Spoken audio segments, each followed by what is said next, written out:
A gente até tinha chamado a Cristina no começo para que ela falasse sobre o artigo que ela publicou na semana passada, na última sexta-feira ou sábado, se não me engano, na Folha de São Paulo, sobre o Moro. Né? O Moro foi definitivamente considerado um juiz suspeito, além de um juiz incompetente do ponto de vista territorial. E a Cristina publicou um artigo muito forte na página 2, não é algo que a gente costuma ver nos meios de comunicação tradicionais, né? Chamando aqui, ó, eu vou colocar aqui só para a gente localizar, nem todo mundo acompanha, né, Cristina, a Folha, mas para os jornalistas isso foi muito forte. Moro termina na lata de lixo da história, diz Cristina Serra. Ela disse assim: o ex-presidente Lula, impedido por Moro de concorrer, está livre para disputar em 2022. Moro irá para o lugar reservado aos canalhas.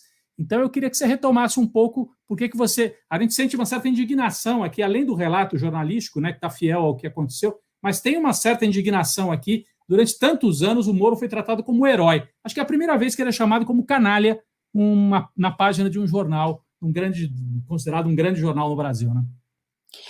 Rodrigo, eu não sei te dizer se é a primeira vez, mas eu escrevi, de fato, com essa indignação que eu acho que boa parte da sociedade brasileira vem acumulando nos últimos anos com a transformação desse juiz num super-herói, num ídolo de pés de barro que tanto mal causou ao país. Eu nem mencionei nesse artigo, porque nesse artigo eu me ative aos atos dele, né, como juiz. Então, eu não menciono nesse artigo o que acontece depois, né, da eleição do Bolsonaro, para a qual ele tanto contribuiu. Ele aceitou ser ministro do governo Bolsonaro, que ele tanto ajudou na eleição, né, ao perseguir dessa forma o ex-presidente Lula. Essa interferência do judiciário, que eu acho que boa parte da sociedade brasileira, né, assim, falando de um outro lado, digamos assim, da sociedade brasileira, que aceita como natural e normal que um juiz, por meio de uma perseguição judicial, por meio do abuso do poder que ele tem sobre a vida dos réus, né, o juiz, em última instância, decide o destino de uma pessoa, ele decide entre a vida e a morte de uma pessoa, em alguns casos.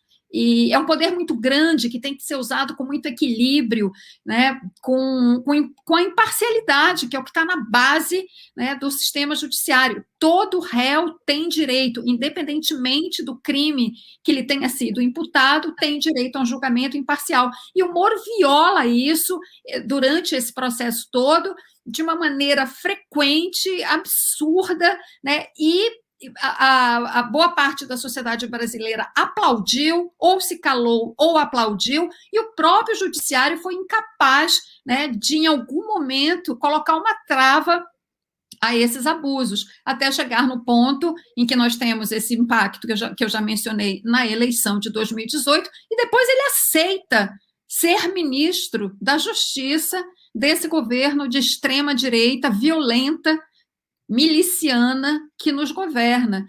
Então, isso para mim, se havia alguma dúvida dos abusos cometidos por ele durante o processo judicial que envolve o ex-presidente Lula, no momento em que ele aceita ser ministro do Bolsonaro, ainda resta alguma dúvida de que ele agiu de fato como um canalha? Eu não tenho dúvidas com relação a isso.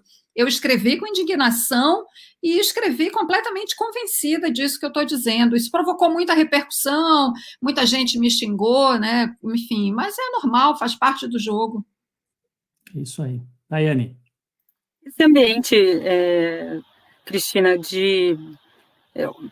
muitos falam de cancelamento, né? Mas eu acho que ao longo desses últimos anos a criminalização da política trouxe essa polarização do ódio, né? A polarização política, ela sempre houve e é positiva em alguns aspectos, tem dentro de um cenário natural, mas o discurso do ódio foi alimentando dentro da política um ambiente que não há debate. Como é que você, como jornalista, assiste e vive esse ambiente, né? Você colocar uma opinião e ser xingada, né? Não contestada dentro de argumentos, é sempre o xingamento a primeira coisa que vem, né? Sim. Quando a gente. Eu já sei que toda vez que eu falo do Bolsonaro, vem xingamento, né, de uma parcela. Tem uma outra parcela muito grande que me apoia. Eu vejo nos comentários e tal, né, e também no que chega via redes sociais, as pessoas entram nas redes sociais também, ou para apoiar ou para xingar. Mas eu tenho percebido uma coisa que toda vez que eu falo do Moro, eu tenho percebido também uma onda de ataques que me lembra um pouco as ondas bolsonaristas, né? A primeira vez que eu sofri uma onda de ataque bolsonarista em rede social foi que eu percebi e entendi um pouco como é que funciona esse esquema de robô. Com relação ao Moro, eu não tinha percebido até então, mas recentemente eu comecei a perceber.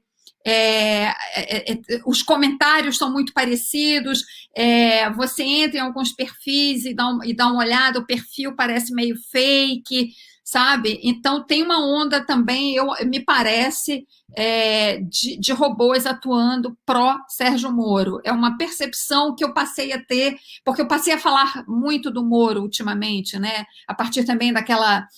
Ele agora é sócio, enfim, ou é consultor de empresas que estão cuidando da recuperação judicial, né, de empresas que ele investigou como juiz, né? Investigou como juiz, não, a gente acaba extraindo.